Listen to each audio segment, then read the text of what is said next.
નમસ્કાર વિદ્યાર્થી મિત્રો, હું શનિભાઈ આર શાહ શ્રી એસએન વિદ્યાલય પરિવાર વતી આ ઈ લર્નિંગ પ્રોગ્રામના ભાગ 1 ની અંદર આપનું હાર્દિક સ્વાગત કરું છું.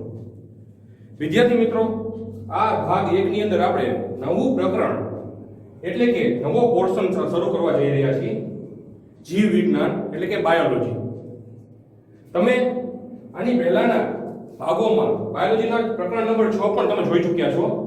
તો હવે પ્રકરણ નંબર 7 જીવ વિજ્ઞાન એટલે કે બાયોલોજીમાં નવું પ્રકરણ છે, પ્રકરણ નંબર 7, જેનું નામ છે નિયંત્રણ અને સંકલન એટલે કે કંટ્રોલ એન્ડ કોઓર્ડિનેશન. તો કંટ્રોલ એન્ડ કોઓર્ડિનેશન, નિયંત્રણ અને સંકલન બહુ અગત્યનું પ્રકરણ છે અને સરળ પ્રકરણ છે. વિદ્યાર્થી મિત્રો, સૌથી પહેલા આપણે આ પ્રકરણ શરૂ કરતા પહેલા થોડાક નિયમોની માહિતી લઈ લઈએ. એટલે કે સરકારના આદેશ મુજબ કેટલો પોર્શન આ પ્રકરણ નંબર 7 માં પૂછાશે અને કયો પોર્શન આ પ્રકરણમાંથી નહીં પૂછાય, એની આપણે માહિતી પહેલા લઈ લઈએ અને પછી આપણે આ નવું પ્રકરણ શરૂ કરીએ. તો ચાલો સૌથી પહેલા પ્રસ્તાવનાની માહિતી મેળવી લઈએ. તો આ પ્રકરણનું ઇન્ટ્રોડક્શન જે કહી શકાય, પ્રસ્તાવના, જેમાં બે ટોપિક બહુ અગત્યના છે, જે 70% એટલે કે આપણા કોર્સમાં છે, અને છેલ્લો ટોપિક જે છે એ આ કોર્સમાં નથી, એટલે કે તે 30% માં તેનો સમાવેશ કરવામાં આવ્યો છે. તો આ બે પોર્શન પૂછાશે અને આ એક પોર્શન પૂછાશે નહીં, જેની માહિતી અહીંયા લખેલી છે. તો ચાલો શરૂ કરીએ પ્રસ્તાવના, જેમાં આવે છે પ્રાણીઓ ચેતાતંત્ર. વિદ્યાર્થી મિત્રો, પ્રસ્તાવના જાણતા પણ પહેલા તમને તેના ગુણભારની માહિતી આપી દઉં કે આ પ્રકરણ જે છે તે 5 માર્કમાં પૂછાશે, જેમાં 2 માર્કનો અને 3 માર્કનો પ્રશ્ન પૂછાવા લાયક છે. બીજી વાત, આ 2 માર્કનો પ્રશ્ન જે છે તેના અર્થમાં 1-1 માર્કના 2 પ્રશ્ન પણ પૂછાઈ શકે. જરૂરી નથી કે 2 માર્કનો જ પ્રશ્ન પૂછાય. અહીં આપણે 1-1 માર્કના 2 ઓબ્જેક્ટિવ પણ પૂછાઈ શકે પાર્ટ A ની અંદર. તો કહેવાનો મતલબ આ 5 માર્કનું પ્રકરણ છે, જેમાં 2 માર્ક અને 3 માર્ક, આ રીતે 2 ભાગમાં પ્રશ્ન પૂછાઈ શકે. તો ચાલો ફરીથી પ્રસ્તાવના તરફ આપણે ધ્યાન દોરીએ. તો પ્રસ્તાવનામાં 2 ટોપિક જે છે 70% કોર્સમાં છે, અને આ એક ટોપિક, ત્રીજો ટોપિક 70% કોર્સમાંથી બાકાત કર્યો છે, જેનો સમાવેશ આમાં નથી કરવાનો આપણે. તો ચલો ભાગ શરૂ કરતા પહેલા પ્રસ્તાવનાની આપણે વાત કરી લઈએ. તો આ ભાગ 1 ની અંદર અહીં પહેલા પ્રસ્તાવના પ્રાણીઓ ચેતાતંત્ર, જેમાં આવશે ચેતાકોષની રચના, પરાવર્તી કમાન અને માનવ મગજ. આ ત્રણે 3 ટોપિક જે છે 3-3 માર્કના છે, જે ખૂબ જ અગત્યના છે, જે પૂછાવા લાયક છે, મોસ્ટ આઈએમપી છે. બીજી વાત વિદ્યાર્થી મિત્રો, એના પછી આવે છે પ્રાણીઓમાં અંતઃસ્ત્રાવ. તો કયા કયા પ્રાણીઓમાં કયા પ્રકારનો અંતઃસ્ત્રાવ આવેલો છે અને ત્યારબાદ તે અંતઃસ્ત્રાવ કેવી રીતે કાર્ય કરે છે તેની માહિતી આપણે મેળવવાના છીએ. અને છેલ્લો ટોપિક જે અહીં સિલેબસમાં નથી લેવાનો, સરકારના નિયમ મુજબ, જે છે વનસ્પતિમાં સંકલન, જે ટોપિક આપણે લેવાનો થતો નથી. તો ભાગ 1 શરૂ કરતા પહેલા ફરીથી એકવાર તમને માહિતી આપી દઉં કે આ પ્રકરણ નંબર 7 બાયોલોજી એટલે કે જીવ વિજ્ઞાનની અંદર નિયંત્રણ અને સંકલન જે 5 માર્કમાં પૂછાશે, જેમાં 2 માર્ક અને 3 માર્કનો પ્રશ્ન પૂછાશે. પ્રસ્તાવનાની વાત કરીએ તો આ 2 ટોપિક જે છે તે સિલેબસમાં છે અને આ છેલ્લો ટોપિક સિલેબસમાં નથી, તેની તમે તમારી નોટબુકમાં નોંધ પાડી લેશો. વિદ્યાર્થી મિત્રો, તમે આની પહેલાના મારા ભાગની અંદર તમારી પાકી નોટ તમે બનાવી જશે અને તમે તૈયારી સારી કરતા જશો. આ જ રીતે આ ભાગ 1 ની અંદર આપણે જ્યારે નવો ટોપિક શરૂ કરવા જઈ રહ્યા છીએ બાયોલોજીનો, પ્રકરણ નંબર 7, તે પણ તે જૂના પ્રકરણની મુજબ જ ફેરબુકમાં તમારે ઉતારવાનો છે અને તે જ રીતે તમે તૈયાર પણ કરવાનો છે. તો તમે અચૂક આની પાકી નોટ એટલે કે ફેરબુક બનાવશો જ, અને આ તમામ ટોપિક જે પ્રશ્ન જે છે ગુણભાર સાથે લખવામાં આવશે તે તમારી નોટબુકમાં તમે નોંધીને તેની સતત રિવિઝન અને તેનું પુનરાવર્તન એટલે કે પેપર માટેની તૈયારી તમે કરતા રહેશો. તો પાકી નોટ તમારે બનાવવી ખૂબ જ જરૂરી છે. તેમાં તમે દરેક ભાગના ટોપિકને વિગતવાર લખી શકશો, તો તે તમારી નોટબુકમાં નોંધી લેશો. તો આ 3 ટોપિક જે છે, જેમાં 2 ટોપિક સિલેબસમાં છે અને ત્રીજો ટોપિક આપણે સિલેબસમાં નથી, તેની માહિતી તમે તમારી નોટબુકમાં નોંધી લેશો. તો ચાલો શરૂ કરીએ. ભાગ 1 ની અંદર નવો પ્રશ્ન એટલે કે પહેલો પ્રશ્ન જે 2 માર્કમાં પૂછાશે, હલન ચલન એટલે શું? સજીવો હલન ચલન કેવી રીતે કરે છે? ઉદાહરણ આપી સમજાવો.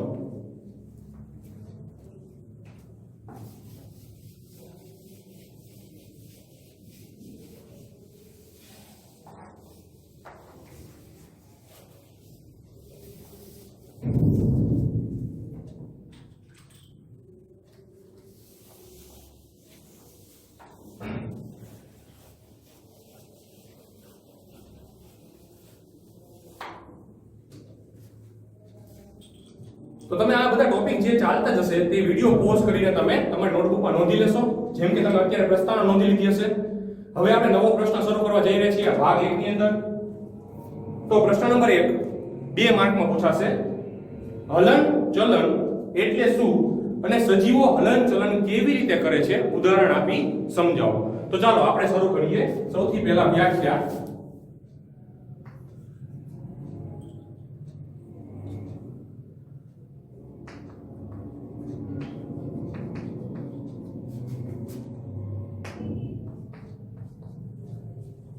તો વિદ્યાર્થી મિત્રો, આ પ્રકરણમાં નિયંત્રણ અને સંકલન બે ભાગમાં વહેંચી દેવામાં આવ્યું છે.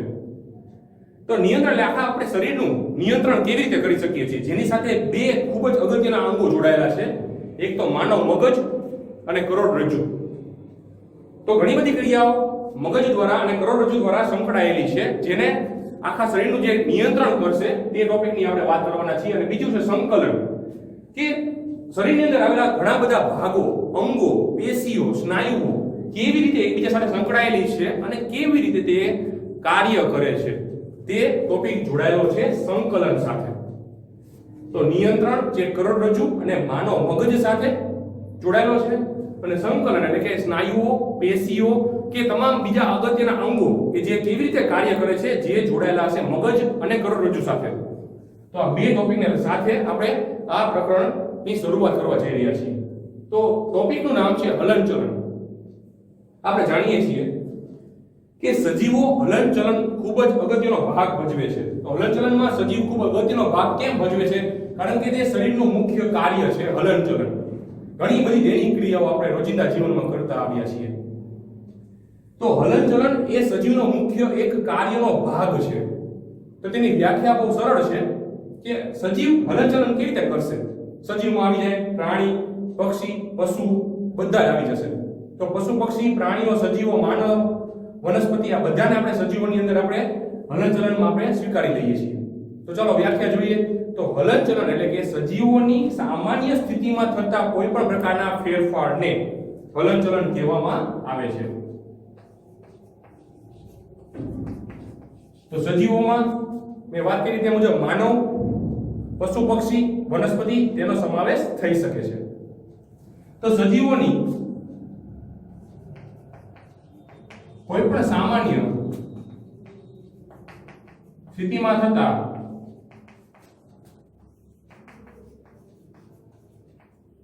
ફેરફારને હલનચલન કહે છે.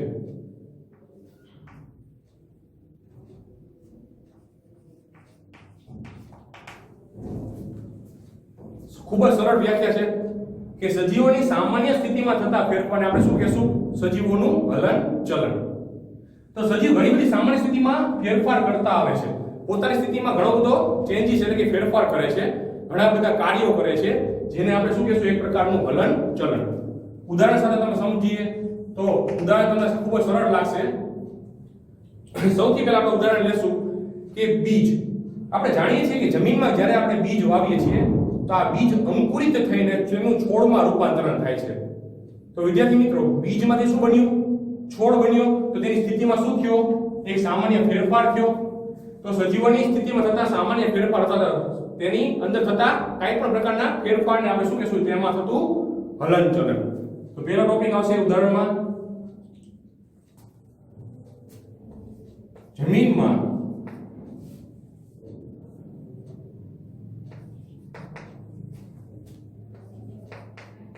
બોયેલ અથવા વાવેલ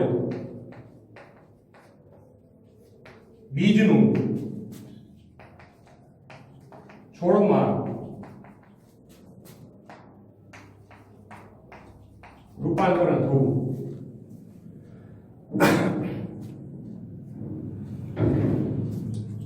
તો બીજમાંથી શું બન્યો? છોડ બન્યો. તો આપણે તેમાં કહીશું બીજનું શું થયું? એક પ્રકારનું હલનચલન થયું, કારણ કે અહીંની સ્થિતિમાં શું થયો? સામાન્ય ફેરફાર થયો. નંબર 2, તો આંખમાં વધુ પડતો પ્રકાશ આવે ત્યારે આપણે આંખને શું કરી દઈએ છીએ? બંધ કરી દઈએ છીએ, કારણ કે ત્યાં કીકીની સમાવેશ ક્ષમતા જે છે ઓછી થઈ જાય છે. જ્યારે એક સાથે આપણી આંખમાં પ્રકાશ આવતો હોય છે ત્યારે આપણે એક સાથે કોઈ પણ પ્રકારની વસ્તુઓ સાથે જોઈ શકતા નથી. એટલે કે કીકી શું થાય છે, સંકોચાય છે અને આપણી આંખ શું થઈ જાય છે, બંધ થઈ જાય છે. એટલે કે પાપણ એની મેતે બંધ થઈ જાય છે.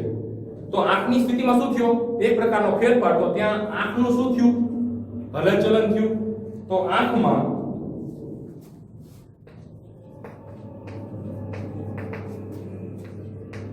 વધુ માત્રામાં પ્રકાશ પ્રવેશતા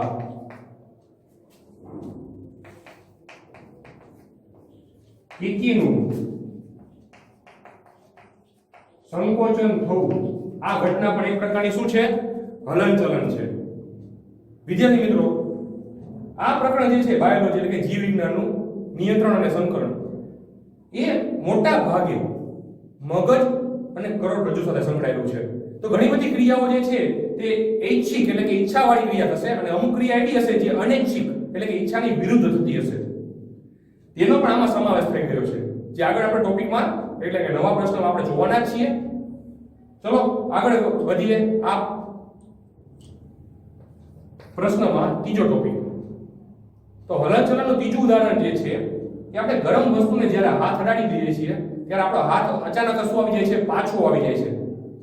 તો આ ક્રિયા જે છે ખૂબ જ ઝડપી હોય છે કે ગરમ વસ્તુને એટલે કે તપેલીને આપણે ગરમ તપેલીને હાથ અડાડીએ તો આપણો હાથ આપણે પાછો ખેંચી લઈએ છીએ, કારણ કે ત્યાં તે કરોડરજ્જુ સાથે જોડાયેલી આ ક્રિયા છે. તો એને પરાવર્તી કમાન્ડ કહેવાશે. આપણે અમને 3 માર્કનો પ્રશ્ન જે જોયો તે જ પ્રશ્નનું નામ છે કે પરાવર્તી કમાન્ડ એટલે શું. એટલે કે ગરમ વસ્તુને હાથ અડતા આપણે હાથ પાછો કેમ ખેંચી લઈએ છીએ તેની આપણે માહિતી આગળ વિગતવાર લેવાના છીએ. તો ચલો ત્રીજું ઉદાહરણ હલનચલનનું કે ગરમ વસ્તુને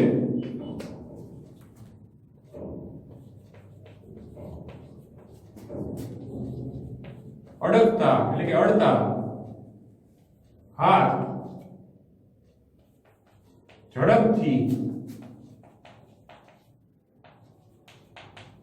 પાછો ખેંચી લેવો. તો આપણે હાથ પાછો ખેંચી લઈએ છીએ કારણ કે અહીં ગરમ વસ્તુને અડતા અહીં ખૂબ જ ઝડપી ક્રિયા થશે જેને આપણે પરાવર્તી કમાન્ડ પણ કહીએ છીએ. જે આગળ ટોપિક આવશે.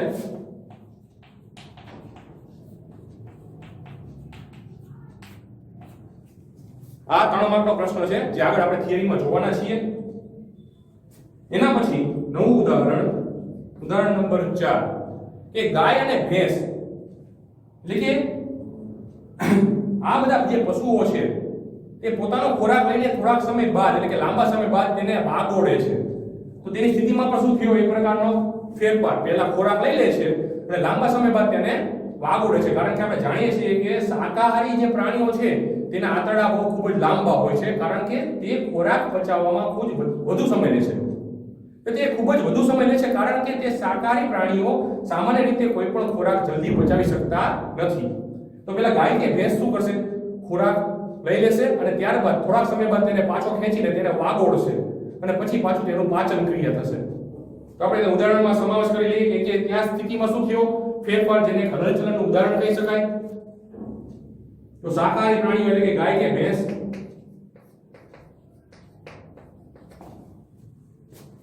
જેવા શાકાહારી પ્રાણીઓ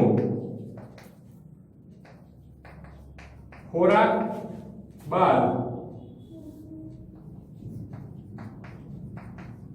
તેને વાગોળે છે. આ પણ એક ઉદાહરણ છે હલનચલનનું. ત્યારબાદ આપણે નવું ઉદાહરણ જોઈએ કે અમીબા. તમે પ્રકરણ 6 ની અંદર જોઈ ચૂક્યા છો. તો અમીબા જે છે તે પોતાના ખોરાક ગ્રહણ સમયે શું કરે છે, ખોટા પગનું નિર્માણ કરે છે. તો વિદ્યાર્થી મિત્રો, આજે ખોટા પગનું નિર્માણ થયું મતલબ કે અમીબાએ પોતાની સ્થિતિમાં શું કર્યો, એક પ્રકારનો નવો નજીવો ફેરફાર કર્યો જેને હલનચલનનું આપણે ઉદાહરણ કહી શકાય. તો ચાલો લખીશું આપણે અમીબા ખોરાક ગ્રહણ સમયે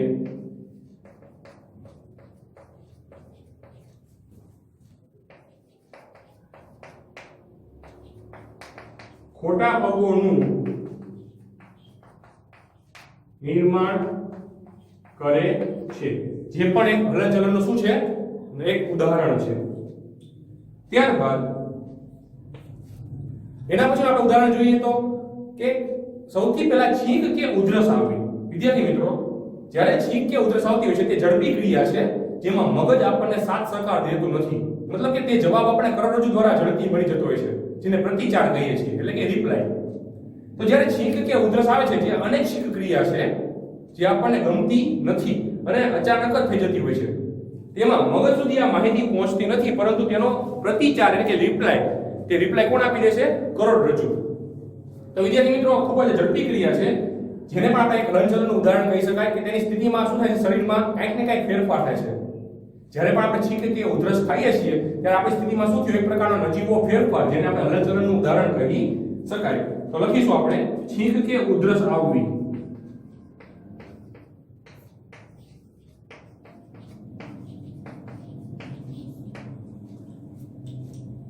ત્યારબાદ હલનચલનનું આપણે નવું ઉદાહરણ લેશું કે જેમાં હાથ કે પગમાં આપણે જ્યારે ટાંકણી ભોંકીએ, આપણે ટાંકણી દ્વારા આપણે જ્યારે એક અહેસાસ કરીએ છીએ, ધારો કે એક ટાંકણી લીધી છે અને તેને હું સૌથી પહેલી એટલે કે તર્જની આંગળીમાં અહીંયા ભોંકું એટલે કે ખૂંપાવું છું, તો એવા સમયે આપણને તરત અહેસાસ થશે કે કોઈએ અથવા કોઈ વ્યક્તિએ અહીં આપણને પહેલી એટલે કે તર્જની આંગળીમાં, તર્જની એટલે શું કહે છે આપણે? પહેલી આંગળીમાં કોઈએ ટાંકણી આપણને ખૂંપાવી છે. તો વિદ્યાર્થી મિત્રો, આપણે પગમાં કાંટો વાગે તો એવા સમયે આપણે તરત જ એટલે કે મહેસૂસ કરીએ છીએ કે આપણે આ પગમાં આ જગ્યાએ કાંટો વાગ્યો છે, કારણ કે ત્યાં સૌથી અગત્યનો ભાગ ભજવે છે ચેતાતંત્ર, જેના પછીનો ટોપિક છે આપણે લેવાના છીએ નવા પ્રશ્નમાં. તો કહેવાનો મતલબ કે ટાંકણી કે કાંટો આપણે જ્યારે શરીરને અડે છે અથવા તો ખૂંચે છે, એવા સમયે આપણને જે દુઃખ થાય છે, દર્દ થાય છે, દુખાવો થાય છે, તેના દ્વારા આપણી સ્થિતિમાં શું થાય છે? સામાન્ય કંઈક ફેરફાર થાય છે, જેને આપણે હલનચલનનું ઉદાહરણ કહી શકાય. તો હાથ કે પગમાં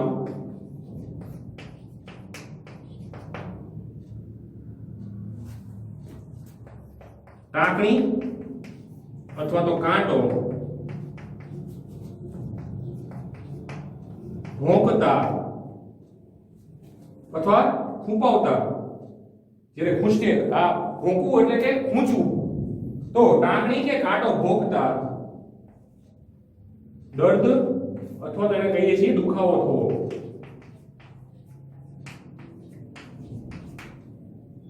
જે પણ શું છે? હલનચલનનું ઉદાહરણ, કારણ કે તેના દ્વારા સ્થિતિમાં શું થશે? સજીવોમાં સ્થિતિમાં ફેરફાર થશે. તો સજીવોની સામાન્ય સ્થિતિમાં થતા ફેરફારને હલનચલન કહીએ છીએ, જેને આપણે આ ઉદાહરણ કહી શકાય. તો અહીં કહેશું આપણે આ સાથે સાત ઉદાહરણ જે છે હલનચલનના છે. તો વિદ્યાર્થી મિત્રો, પ્રશ્ન નંબર 1 જે આ 2 માર્કમાં પૂછાવા લાયક છે, એનું નામ છે હલનચલન એટલે શું અને સજીવો હલનચલન કેવી રીતે કરે છે, ઉદાહરણ આપી સમજાવો. તો ચાલો જોઈએ. હલનચલન એટલે કે સજીવોની સ્થિતિમાં થતા કોઈ પણ સામાન્ય ફેરફાર અથવા તો સજીવોના સામાન્ય સ્થિતિમાં થતા કોઈ પણ ફેરફારને હલનચલન કહીએ છીએ. એના ઉદાહરણમાં સૌથી પહેલા બીજની વાત કરીએ તો જમીનમાં જે આપણે બીજ બોયેલ છે અથવા વાવેલ છે, તેનું છોડમાં શું થયું? રૂપાંતરણ. નંબર 2, આંખમાં વધુ પડતો પ્રકાશ આવે ત્યારે આપણી આંખમાં રહેલી કીકી સંકોચાય છે, એટલે કે આંખની કીકીમાં શું થયો? સામાન્ય ફેરફાર થયો. નંબર 3, ગરમ વસ્તુને અડકતા હાથ આપણે પાછો ખેંચી લઈએ છીએ, ખૂબ ઝડપી ક્રિયા છે, જેને આપણે પરાવર્તી કમાન પણ કહીએ છીએ. તો તે ક્રિયા પણ શું છે? હલનચલનનું ઉદાહરણ છે.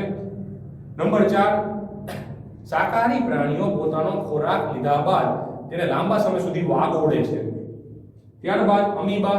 નંબર 5 કે અમીબા ખોરાક ગ્રહણ સમયે મોટા ભાગે ખોટા પગોનું નિર્માણ કરે છે. નંબર 6, છીંક કે ઉધરસ આવી ત્યારે આપણે સજીવોમાં સ્થિતિમાં શું થાય છે? કંઈક ને કંઈક નજીવો ફેરફાર થાય છે, તેને હલનચલન કહી શકાય.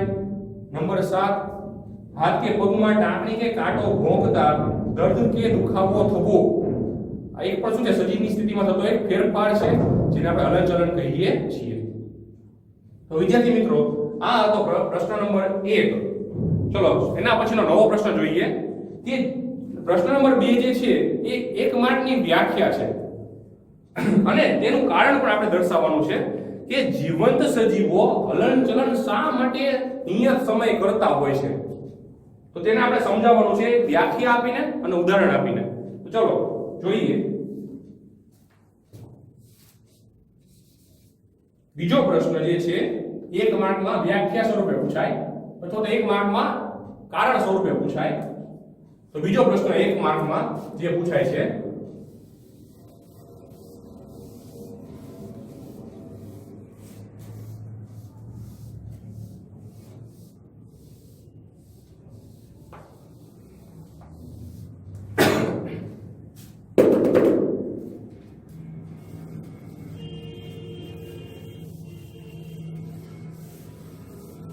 તમે આ પ્રશ્ન તમારી નોટબુકમાં નોંધી લીધો હશે. તો ચાલો નવો પ્રશ્ન.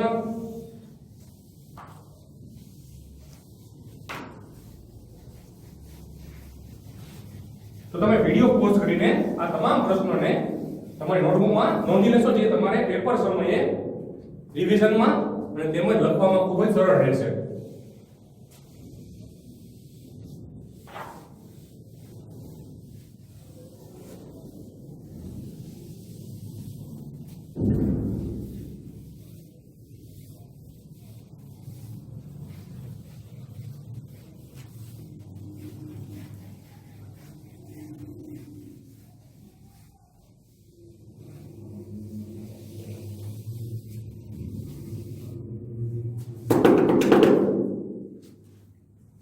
વનસ્પતિઓમાં સંકલન. વિદ્યાર્થી મિત્રો, જે આપણે ટોપિક સરકારના આદેશ મુજબ સિલેબસમાં નથી, છતાં તેની થોડીક માહિતી આપણે લઈ લેશું, જેથી કરીને તમને ભવિષ્યમાં 11-12 સાયન્સની અંદર તે મદદમાં આવી શકે.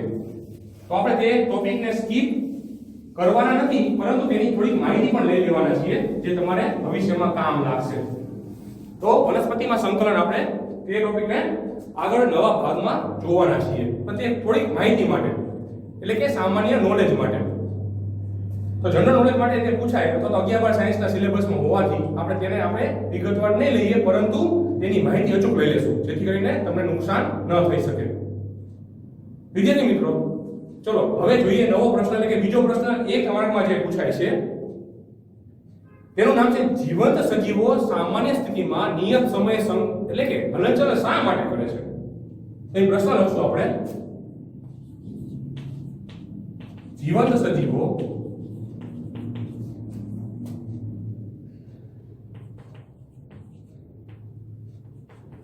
નિયમિત સમયે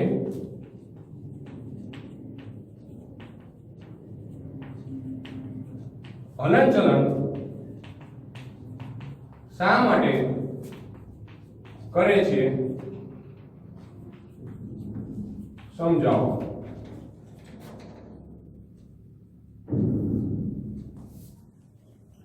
તો વિદ્યાર્થી મિત્રો, જીવંત સજીવ એટલે કે લાઈવ હ્યુમન, આપણે અત્યારે માણસની વાત કરવાના છીએ.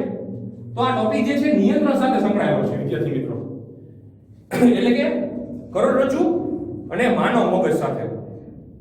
તો વિદ્યાર્થી મિત્રો, નિયંત્રણ એટલે કે કરોડરજ્જુ અને માનવ મગજ સાથે જોડાયેલો શબ્દ જે છે, આ નિયંત્રણ કેવી રીતે કરશે? તો જીવંત સજીવ માટેનું મુખ્ય લક્ષણ છે નિયંત્રણ. જો નિયંત્રણ ન હોય તો જીવંત સજીવ પોતાનું નિયમિત હલનચલન કરી શકતો નથી. તો નિયમિત રીતે હલનચલન કરવા માટે જીવંત સજીવ માટે નિયંત્રણ એ ખૂબ જ અગત્યનું લક્ષણ કહી શકાય. તો લખશું આપણે સૌથી પહેલો મુદ્દો અગત્યનો,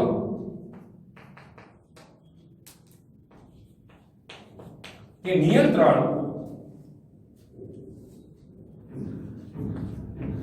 એ જીવંત સજીવના હલનચલન માટેનું અગત્યનું એટલે કે મુખ્ય લક્ષણ છે. તો વિદ્યાર્થી મિત્રો, હલનચલન માટેનું મુખ્ય લક્ષણ જે છે સજીવો માટે, જીવંત સજીવો માટે, તે છે નિયંત્રણ. એના પછી આપણે જોઈએ તો આ જે નિયંત્રણ જે છે કોના ઉપર આધાર રાખે છે? અંગોમાં તો માનવ સજીવ માટે માનવ મગજ અને કરોડરજ્જુ તો છે જ, પણ આ નિયંત્રણ થવું શા માટે જરૂરી છે અને તે કોના ઉપર આધાર રાખે છે? તો નિયંત્રણ એટલે કે હલનચલન માટે તે બહારના પર્યાવરણ અથવા તો વાતાવરણમાં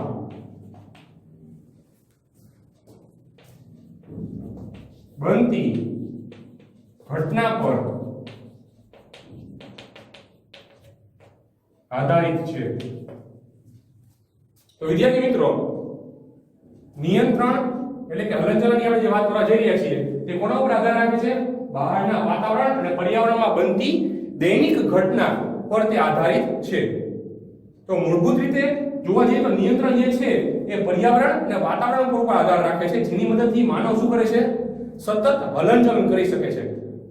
ઉદાહરણ તરીકે વાતાવરણમાં થતા ફેરફારની આપણે વાત કરીએ તો ઉનાળામાં આપણને ગરમી લાગે છે, એટલે કે આપણી ચામડીમાં જ્યારે તડકાનો મહેસૂસ થાય અથવા તો આપણે તડકો પડે ચામડી ઉપર, તો તેવા સમયે આપણે તરત જ ચામડી બળવાનો એક અહેસાસ કરીએ છીએ. તો તે કોના પર આધાર રાખે છે? તો તે નિયંત્રણ જે છે એ પ્રકારનું વાતાવરણ ઉપર આધારિત છે. એટલે કે ગરમી પડી, પર્યાવરણમાં શું થયો? ફેરફાર થયો, એટલે સજીવ શું કરશે? પોતાના હલનચલનમાં કંઈક ને કંઈક શું કરશે? ફેરફાર કરશે. વિદ્યાર્થી મિત્રો, કોઈ પણ જગ્યાએ આપણે ટાંકણી ભોંકીએ છીએ એવા સમયે આ પર્યાવરણ કે વાતાવરણને કોઈ અસર નથી થતી. તે ક્રિયા એક અચાનક બનેલી ઘટના ઉપર આધારિત છે. પણ અહીં આપણે જો વાતાવરણ અને પર્યાવરણની વાત કરીએ છીએ તો બીજનું જે છે વનસ્પતિનું કે છોડમાં રૂપાંતરિત થવું, આ ઘટના શું છે? એક પ્રકારનું હલનચલન એટલે કે નિયંત્રણ એક મુખ્ય ભાગ છે. તો બીજને શું જોઈએ? સૂર્યપ્રકાશ જોઈએ, પાણી જોઈએ, હવા જોઈએ. તો સૂર્યપ્રકાશ ન મળે એટલે કે પર્યાવરણ અને વાતાવરણમાં થતો ફેરફારની વાત છે. તો સૂર્યપ્રકાશ જો ન મળે તો તેના મદદથી હલનચલન કરી શકાતું નથી. તો નિયંત્રણ એટલે કે હલનચલન એ મુખ્ય બાબતમાં જોઈએ તો પર્યાવરણ અને બહારના વાતાવરણ ઉપર શું છે? આધારિત છે તેમ કહી શકાય. તો ચાલો જોઈએ ફરીથી બીજો પ્રશ્ન 1 માર્ક માટે કે જીવંત સજીવ જે છે સામાન્ય રીતે નિયમિત સમયે હલનચલન શા માટે અથવા કેવી રીતે કરે છે સમજાવો. તો વાત કરીએ તો પ્રકરણનો પહેલો ટોપિક જે છે તબક્કો નિયંત્રણ, કંટ્રોલ. આ નિયંત્રણ જે છે જીવંત સજીવનું મુખ્ય લક્ષણ કહી શકાય. તો જીવંત સજીવ માટેનું મુખ્ય લક્ષણ છે નિયંત્રણ. જો નિયંત્રણ ન હોય તો જીવંત સજીવ હલનચલન કરી શકતું નથી. ત્યારબાદ વાત કરીએ આ નિયંત્રણ જે છે તે બહારના વાતાવરણ એટલે કે પર્યાવરણમાં બનતી ઘટનાઓ પર શું રાખે છે? આધાર રાખે છે. તો વિદ્યાર્થી મિત્રો, આ હતો બીજો પ્રશ્ન 1 માર્કમાં પૂછાય છે. ચાલો જોઈએ આના પછીનો ત્રીજો પ્રશ્ન જે છે તેની આપણે માહિતી લઈ લઈએ. તો ચાલો આ પ્રશ્ન પર તમે તમારી નોટબુકમાં નોંધી લેશો.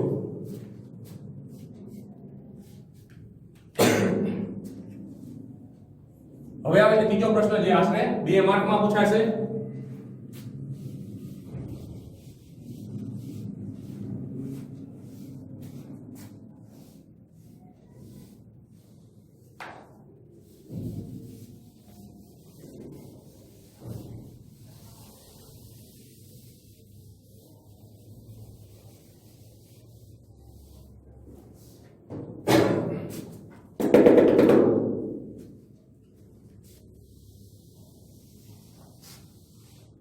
તો ત્રીજો પ્રશ્ન આશરે 2 માર્કમાં પૂછાઈ શકે, જેમાં એક કોષ્ટક આવશે જેમાંથી એમસીક્યુ એટલે કે ઓબ્જેક્ટિવ પણ પૂછાઈ શકે તેમ છે, જેને આપણે વિગતવાર જોઈએ આ પ્રશ્ન નંબર 3 ની અંદર.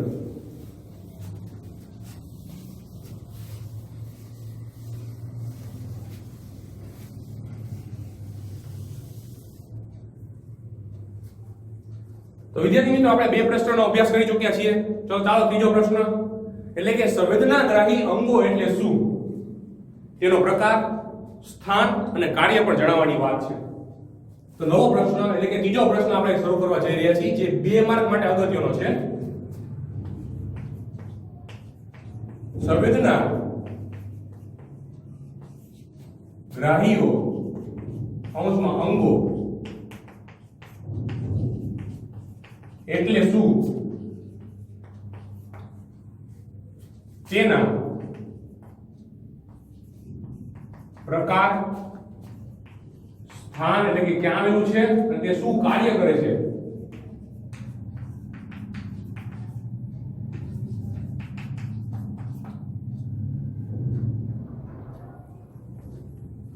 તો ચાલો જોઈએ સૌથી પહેલા વ્યાખ્યા. તો ત્રીજા પ્રશ્ન એટલે કે 2 માર્કમાં પહેલા આવે છે સંવેદનાગ્રાહીઓ કોને કહેવાય?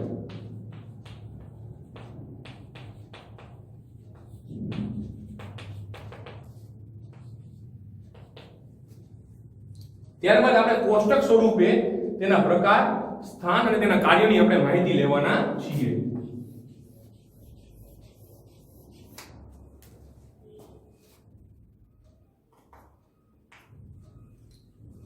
તો વિદ્યાર્થી મિત્રો, સંવેદનાગ્રાહી એટલે કે કોઈ પણ પ્રકારના આપણા શરીરમાં કંઈક સંવેદના ઉત્પન્ન થતી હોય છે. ઉદાહરણ તરીકે જ્યારે આપણે કોઈ ગરમ વસ્તુને હાથ અડાડીએ છીએ ત્યારે આપણને ગરમ વસ્તુ છે તેનો આપણને એક અહેસાસ થાય છે, જેને આપણે શું કહીશું, એક પ્રકારનો મેસેજ એટલે કે સંવેદના.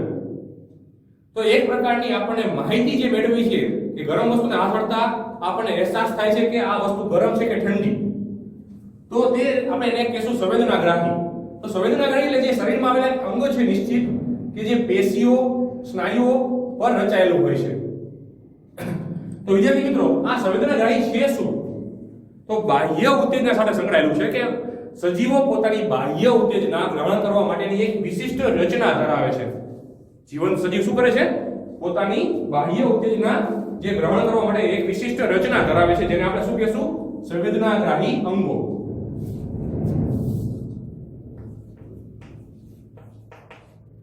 તો જીવંત સજીવો કોઈ પણ પ્રકારની બાહ્ય એટલે બહારના ભાગમાં આવેલી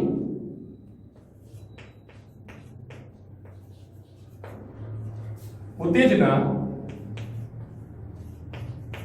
ગ્રહણ કરવા માટે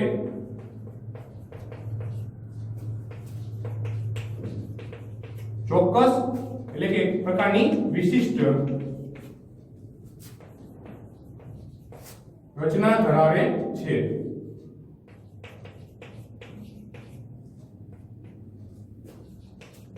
જેને આપણે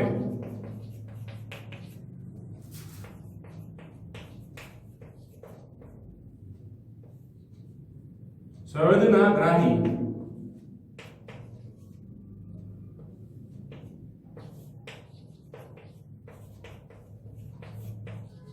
કહીએ છીએ. તો વિદ્યાર્થી મિત્રો, આ એક પ્રકારની વ્યાખ્યા એટલે કે સંવેદનાગ્રાહી એટલે શું?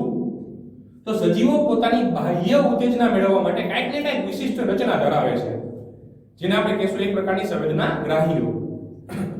ઉદાહરણ તરીકે વિદ્યાર્થી મિત્રો, પ્રકાશગ્રાહી અંગો જે છે એટલે કે પ્રકાશનો આપણે અહેસાસ કરીએ છીએ, વસ્તુને જોઈ શકીએ છીએ, તેના માટે ચોક્કસ પ્રકારની એક રચના છે સંવેદનાગ્રાહી માટે, આપણી આંખ. તો આંખ શું છે? એ પ્રકારની સંવેદનાગ્રાહી અંગ માટેનું એક પ્રકાર છે. તો ચાલો જોઈએ પ્રકાર, તેના સ્થાન અને કાર્યની વાત. તો સંવેદનાગ્રાહીના મુખ્ય 5 પ્રકાર છે.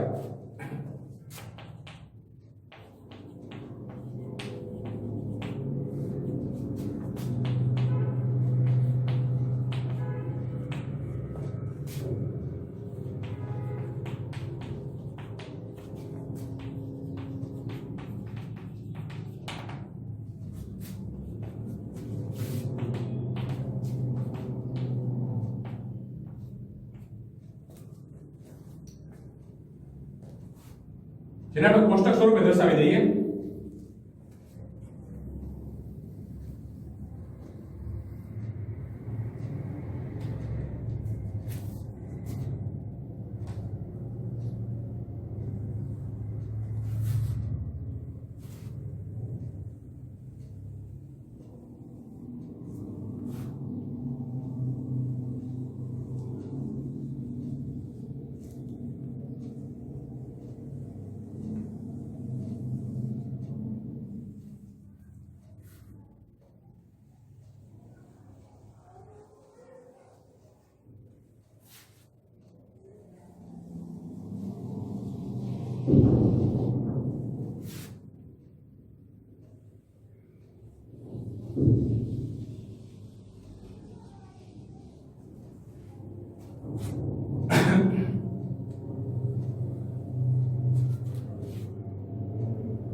તો વિદ્યાર્થી મિત્રો, સંવેદનાગ્રાહીઓ એટલે સજીવો માટે બાહ્ય ઉત્તેજના ગ્રહણ કરવા માટેની એક વિશિષ્ટ રચના જે શરીરમાં આવેલી છે, જેને આપણે સંવેદનાગ્રાહી કહીએ છીએ. તો આ જે સંવેદના આપણે બહારથી કેવી રીતે લઈ શકીએ છીએ તેના મુખ્ય 5 પ્રકાર છે. તો ચલો પહેલા પ્રકારની આપણે વાત કરીએ. સૌથી પહેલા આવશે સ્પર્શગ્રાહીઓ. તો સંવેદનાગ્રાહીઓમાં પહેલો ગ્રાહી જે છે એટલે કે અંગ છે તે છે સ્પર્શગ્રાહી.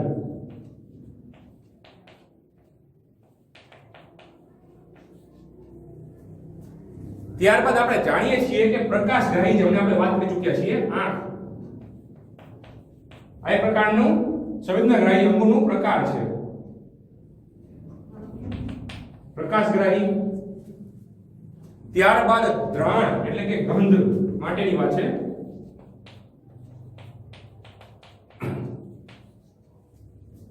દ્રાણને આપણે કહેશું ગંધ. તમે નોટબુકમાં નોંધી લેશો આ શબ્દ. તો દ્રાણ જે છે તેને આપણે ગંધ તરીકે પણ ઓળખીએ છીએ. ત્યારબાદ સ્વાદગ્રાહી એટલે કે રસગ્રાહી. રસગ્રાહીને આપણે રસને કહેશું સ્વાદ માટે, તો રસગ્રાહી જે છે. ત્યારબાદ ધ્વનિગ્રાહી, ધ્વનિને આપણે અવાજ કહીએ છીએ.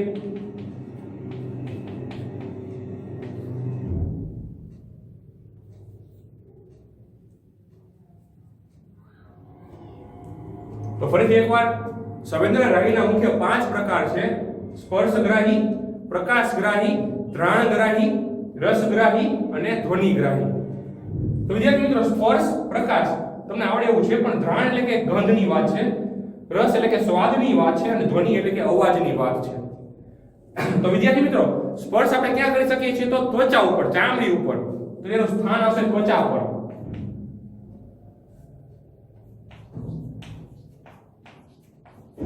એટલે કે ચામડી ઉપર. પ્રકાશગ્રાહી આંખમાં. ત્યારબાદ દ્રાણગ્રાહી એટલે કે ગંધની વાત આવે તો વિદ્યાર્થી મિત્રો, આપણે ગંધનો અહેસાસ ક્યાંથી કરી શકીએ છીએ? તેના માટે મુખ્ય અંગ છે નાક.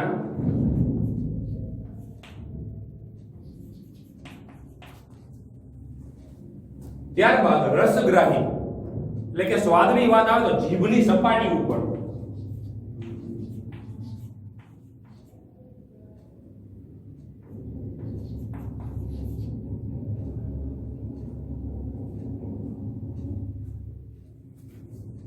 અને ધ્વનિગ્રાહીની જો આપણે વાત કરીએ તો ધ્વનિ એટલે કે અવાજની વાત છે, જે આપણે કાન દ્વારા આપણે સાંભળી શકીએ છીએ.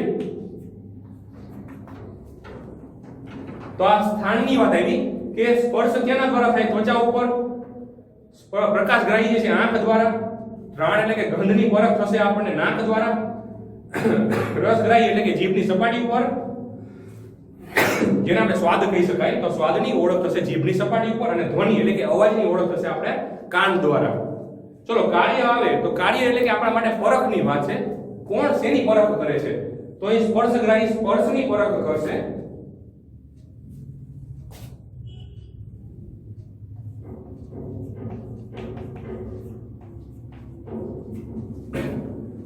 પ્રકાશગ્રાહી જે છે આંખ દ્વારા એટલે વસ્તુની પરખ કરશે. વસ્તુની ઓળખ.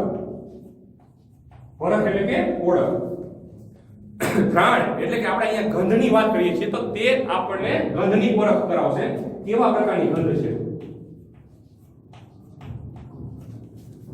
રસગ્રાહી જીભની સપાટી પર થાય છે, જે આપણને સ્વાદની પરખ, ખાટું છે, તીખું છે વગેરે.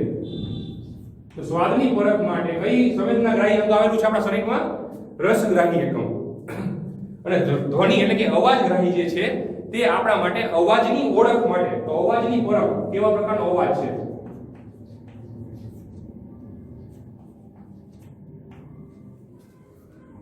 તો વિદ્યાર્થી મિત્રો, આ પ્રશ્ન જે છે 2 માર્કમાં પૂછાય. ત્રીજો પ્રશ્ન, સંવેદનાગ્રાહી એટલે કે અંગો એટલે શું? તેના પ્રકાર, સ્થાન અને કાર્યો જણાવો. તો તેની વ્યાખ્યા જોઈએ. સંવેદનાગ્રાહી કોને કહેવાય?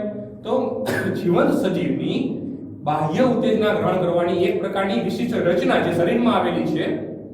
જીવંત સજીવો શું કરે છે? પોતાની બાહ્ય ઉત્તેજના મેળવવા માટે એક સજીવ શરીરમાં એક વિશિષ્ટ રચના ધરાવે છે પોતે, જેને આપણે શું કહેશું? સંવેદનાગ્રાહી. તો યોગ્ય વ્યાખ્યા જોઈએ તો સજીવો પોતાની બાહ્ય ઉત્તેજના ને ગ્રહણ કરવા માટેની એક વિશિષ્ટ રચના ધરાવે છે, જેને આપણે સંવેદનાગ્રાહીઓ કહીએ છીએ. સંવેદનગ્રાહીના પ્રકાર, સ્થાન અને કાર્યો. પ્રકાર 5 છે: સ્પર્શગ્રાહી, પ્રકાશગ્રાહી, ઘ્રાણગ્રાહી, રસગ્રાહી અને ધ્વનિગ્રાહી. તો પેલા સ્પર્શગ્રાહી ચામડીની વાત છે, ત્યારબાદ પ્રકાશગ્રાહી આપણા આંખની વાત છે, ઘ્રાણ એટલે કે નાકની વાત છે, જીભ એટલે કે રસગ્રાહીની વાત છે, અને કાન એટલે કે આપણે ધ્વનિગ્રાહીની વાત છે. બધું ફેસ ઉપર આવી ગયું છે. મગજમાં સૌથી પહેલા આ વસ્તુ ફિટ કરી દેજો. સૌથી સરળ વસ્તુ રીતે આને યાદ રાખવું હોય કોષ્ટકને. ત્વચા, આંખ, ત્યારબાદ ઘ્રાણ એટલે કે ગંધની વાત છે, જીભ એટલે કે રસગ્રાહીની વાત છે, અને ધ્વનિગ્રાહીની વાત છે એટલે કે કાન દ્વારા. તો ત્વચા એટલે કે સ્પર્શગ્રાહી, પ્રકાશગ્રાહી, ઘ્રાણગ્રાહી, રસગ્રાહી અને ધ્વનિગ્રાહી. તેનું સ્થાન ક્યાં આવેલું છે તેની માહિતી, તે શું કાર્ય કરે છે તેની માહિતી આપણે જોઈ ચૂક્યા છીએ. તો આ કોષ્ટક સાથે આ વ્યાખ્યા તમે તમારી નોટબુકમાં નોંધી લેશો. તો મળીએ વિદ્યાર્થી મિત્રો આના પછીના ભાગમાં નવા મોસ્ટ આઈએમપી ટોપિક સાથે. ત્યાં સુધી નમસ્કાર.